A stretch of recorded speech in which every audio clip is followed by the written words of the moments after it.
ಆ, ಉಮಾಪತಿ ಶ್ರೀನಿವಾಸ್ ಅವರು ಅಂದ್ರೆ ಸಿಂಧೂರ ಲಕ್ಷ್ಮಣ ಮತ್ತೊಮ್ಮೆ ದರ್ಶನ್ ಅವ್ರ ಜೊತೆ ಸೇರ್ಕೊಂಡು ಪ್ರೊಡ್ಯೂಸ್ ಮಾಡ್ಲಿಕ್ಕೂ ಕೂಡ ಮುಂದಾಗಿದ್ರು. ಅವರು ಕೂಡ ಎಲ್ಲೋ ಒಂದ್ ಕಡೆ ಮಾತುಕತೆ ಆಗ್ತಾ ಇತ್ತು ಕಡೆ ಕ್ಷಣದಲ್ಲಿ ಅಂತ ಹೇಳಲಾಗ್ತಾ ಇತ್ತಲ್ಲ, ಅದು ನಿಜನಾ ಸರ್?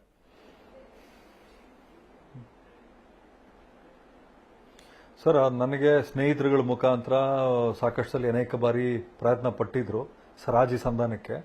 ಬಟ್ ನಮ್ಮ ಮನೇಲಿ ಅದ್ರ ಬಗ್ಗೆ ಒಪ್ಪಿಗೆ ಇರಲಿಲ್ಲ ಸರ್. ನಮ್ಮ ಮನೇಲಿ ಹೇಳಿದ್ರು, ನೋಡಪ್ಪ ನಾವೇನು ಸಿನಿಮಾಯಿಂದ ಬದುಕಬೇಕಾಗಿಲ್ಲಪ್ಪ, ಬೇಡ ಬಿಟ್ಟಾಕಪ್ಪ, ಒಂದ್ಸಲಿ ಗೌರವ ಕಳ್ಕೊಂಡ್ಮೇಲೆ ಯಾಕಪ್ಪ ನಮ್ಗೆ ಅಂಥವ್ರ ಸ್ನೇಹ, ದುಷ್ಟರ ಕಂಡ್ರೆ ದೂರ ಇರಬೇಕು ಅಂತೇಳಿ ಹೇಳಿದಕ್ಕೆ ನಾನು ಸುಮ್ಮನೆ ಇದೆ ಸರ್. ಆಮೇಲೆ ಹಿಂಗೆ ಒಬ್ಬ ಮಂಡ್ಯ ಭಾಗದಲ್ಲಿ ಒಬ್ಬ ರಾಜಕಾರಣಿ ಇದ್ದಾನೆ. ಆ ರಾಜಕಾರಣಿ ಮಾತು ಕಟ್ಕೊಂಡು ಈತ ಜೊತೆಲಿರ್ತಾನೆ ಮೂರೊತ್ತು, ಅವ್ನು ಮಾತು ಕಟ್ಕೊಂಡು ಈ ಅಪ್ಪ ರಿಯಾಕ್ಟ್ ಮಾಡಿದ್ದು. ಆಮೇಲೆ ಅವತ್ತು ಚಿಕ್ಕಣ್ಣ ಲೈನಿಗೆ ತಗೊಂಡು ಮಾತಾಡ್ಸಿದ್ರು ಕೂಡ. ಅವತ್ತು ಕ್ಲಾರಿಫೈ ಆಯ್ತು, ಅವಾಗ್ಲೂ ಗೊತ್ತಾಯ್ತು ಈತ ಫಿಟ್ಟಿಂಗ್ ಇಟ್ಟಿದ್ದ ಅಂತ. ಅನೇಕ ದೊಡ್ಡ ದೊಡ್ಡ ವ್ಯಕ್ತಿಗಳಿಗೆ ಯಾಮಾರಿಸಿ ಆತ ಎಲ್ಲಾರ ಜೀವನದಲ್ಲೂ ಅವ್ನ್ ಗೊತ್ತಿದೆ ಸರ್. ಹೌದೌದು, ಆತನಿಂದ ಕೊನೆಗೆ ಅವರು ಒಪ್ಕೊಂಡ್ರು, ಇಲ್ಲ ಇವ್ನು ಹಿಂಗೆ ಹೇಳಿದ್ದ, ಈತ ಅಲೋ ಅಲೋ ಅಲೋ ಅನ್ಕೊಂಡು ಕಟ್ಟೆ ಮಾಡ್ಬಿಟ್ಟ. ಆಮೇಲೆ ಲೈನಿಗೆ ಬಂದು ಇಲ್ಲ ಅಣ್ಣ ಹಿಂಗಣ್ಣ ಹಂಗಣ್ಣ ಅಂತ ತ್ಯಾಪೆ ಹಚ್ಚೋ ಕೆಲಸ ಮಾಡ್ದ ಸರ್. ಇವತ್ತು ಆ ಮಂಡ್ಯ ಮೂಲದ ರಾಜಕಾರಣಿನೇ ಏನೋ ಹೋರಾಟ ಮಾಡ್ತಾ ಇದ್ದಾರೆ ಇವ್ರನ್ನ ಬಿಡಿಸ್ಕೊಳ್ಳಿಕ್ಕೆ ಅಂತ ಹೇಳಲಾಗ್ತಾ ಇತ್ತು. ಇದ್ರ ಬಗ್ಗೆ ನಿಮ್ಗೆ ಮಾಹಿತಿ ಇರುತ್ತೆ, ಹೌದಾ ಅದು? ಸರ್ ಇವಾಗ ನಾನು ಹೇಳೋದು ಮಾಡ್ಲಿ ಸರ್, ತೊಂದರೆ ಇಲ್ಲ. ಬಟ್ ಒಂದಂತೂ ಅರ್ಥ ಮಾಡ್ಕೊಳ್ಳಿ, ಆ ರೇಣುಕಾಸ್ವಾಮಿ ತಂದೆ ತಾಯಿ ಶಾಪ ಇರ್ಬೋದು, ಮತ್ತೆ ಅನುಕುಮಾರ್ ತಂದೆ ಶಾಪ, ಅವ್ರ ಕುಟುಂಬದ ಶಾಪ, ಅದರಿಂದ ಇವರು ಯಾರು ಹೊರಗಡೆ ಬರೋಕ್ ಸಾಧ್ಯ ಇಲ್ಲ ಸರ್. ಆಮೇಲೆ ಏನೇ ಎಷ್ಟು ದಿನ ಸರ್ ದುಡ್ಡು ಇದ್ದು ಬಿಡುತ್ತೆ, ಮರಕ್ಕಿಂತ ಮರ ದೊಡ್ಡದು ಸರ್. ನಾನೇ ದೊಡ್ಡವನು ಅನ್ಕೊಂಡ್ರೆ ನನಗಿಂತ ದೊಡ್ಡ ದೊಡ್ಡವರೆಲ್ಲ ಬೇಕಾದಷ್ಟು ಜನ ಇದಾರಲ್ಲ ಸರ್. ನಾವೆಲ್ಲ ಉಲ್ಕಡ್ಡಿಗಳು ಅಷ್ಟೇ ಸರ್ ಈ ಜಗತ್ತಿನಲ್ಲಿ. ಸರ್, ಒಂದು ದರ್ಶನ್ ಅವರ ಸ್ನೇಹಿತ ಸೂರಜ್ ಅವರ ವಿಚಾರಕ್ಕೆ ಸಂಬಂಧಪಟ್ಟಂತೆ ಭರತ್ ಅವರ ಜೊತೆ ಜಗಳವನ್ನ ಆಡಿರ್ತಾರೆ ದರ್ಶನ್ ಅವರು, ಧಮಕಿಯನ್ನ ಕೂಡ ಹಾಕಿರ್ತಾರೆ. ಅವರು ನಿನ್ನೆ ಅಷ್ಟೇ ನಾವು ಕೂಡ ಮಾತನಾಡ್ತಾ ಇದ್ವಿ. ಈ ಸಂದರ್ಭದಲ್ಲಿ ಅವರು ತಮ್ಮ ನೋವನ್ನ ತೋಡ್ಕೊಳ್ತಾ ಇದ್ರು. ಅವರು ನಿಮ್ಮ ಫ್ರೆಂಡು, ನಿಮ್ಮ ಆಪ್ತ ಅನ್ನುವ ಕಾರಣಕ್ಕೋಸ್ಕರ ಇನ್ನೂ ಅಗ್ರೆಸಿವ್ ಆಗಿ ಧಮಕಿಯನ್ನ ಹಾಕ್ಲಾಯ್ತು ಅಂತ ಹೇಳಲಾಗ್ತಾ ಇದೆ. ಇದ್ರ ಬಗ್ಗೆ ನಿಮಗೆ ಗೊತ್ತಿರುತ್ತೆ?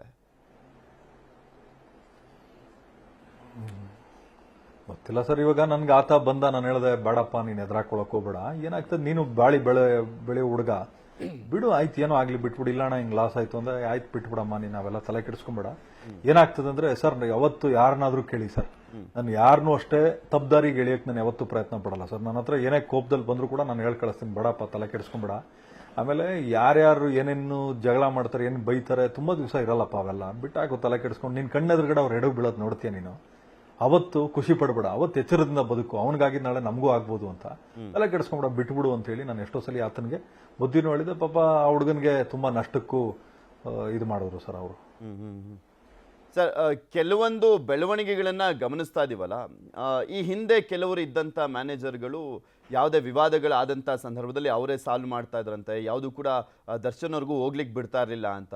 ಈಗಿದ್ದಂತಹ ಒಬ್ಬ ಮ್ಯಾನೇಜರ್ ಕಾರಣದಿಂದಲೇ ದರ್ಶನ್ಗೆ ಎಲ್ಲವೂ ಕೂಡ ಹೋಗ್ತಾ ಇತ್ತು. ಹಾಗೆ ಅವ್ರನ್ನೂ ಕೂಡ ಅಗ್ರೆಸಿವ್ ಮಾಡ್ತಾ ಇದ್ರು, ಅಗ್ರೆಸಿವ್ ಆಗಿ ಇದ್ರ ಬಗ್ಗೆ ಮಾತನಾಡ್ಲಿಕ್ಕೋಸ್ಕರ ಎಣ್ಣೆ ಕುಡ್ಸೋದು, ಈ ರೀತಿಯಾಗಿ ಮಾತನಾಡ್ತಾ ಇದ್ರು. ಅವ್ರ ಕ್ಯಾರೆಕ್ಟರ್ ಚೇಂಜ್ ಆಗಲಿಕ್ಕೆ ಪ್ರಮುಖವಾದಂಥ ಕಾರಣನೇ ಮ್ಯಾನೇಜರ್ ಅನ್ನುವಂಥ ಆರೋಪ ಇದೆ.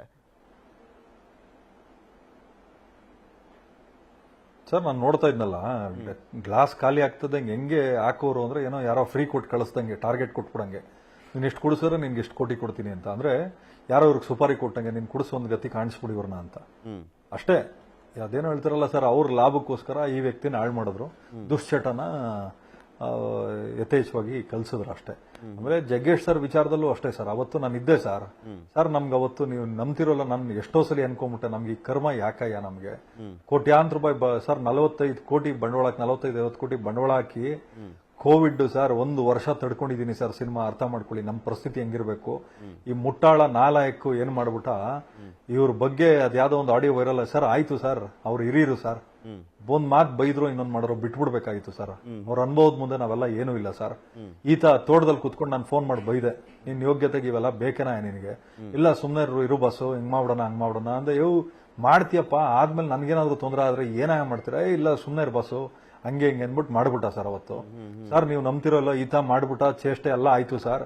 ಕೊನೆಗೆ ನಾನು ಮೀಡಿಯಾದವ್ರ ಕಾಲು ಕೈ ಹಿಡ್ಕೊಂಡು ಅವತ್ತು ನಮ್ಮ ಮಾಧ್ಯಮ ಸ್ನೇಹಿತರು ಅದನ್ನ ಬಹಳ ನೆಗೆಟಿವ್ ಮಾಡಲಿಲ್ಲ ಸರ್. ಅವತ್ತು ಜಗ್ಗೇಶ್ ಸರ್ ಕ್ಷಮಿಸಿದ್ರು, ಅವತ್ತು ನಾವು ಬದುಕಿದ್ವಿ ಸರ್. ಇಲ್ಲದೆ ಇದ್ದೀರಾ, ನನ್ನ ಸಿನಿಮಾ ನೋಡಕ್ ಬರ್ದೇ ಇದ್ದೀರಾ, ನಾನು ಹಾಕಿರೋ ಬಂಡವಾಳಕ್ಕೆ ಯಾರು ಸರ್ ಜವಾಬ್ದಾರರು?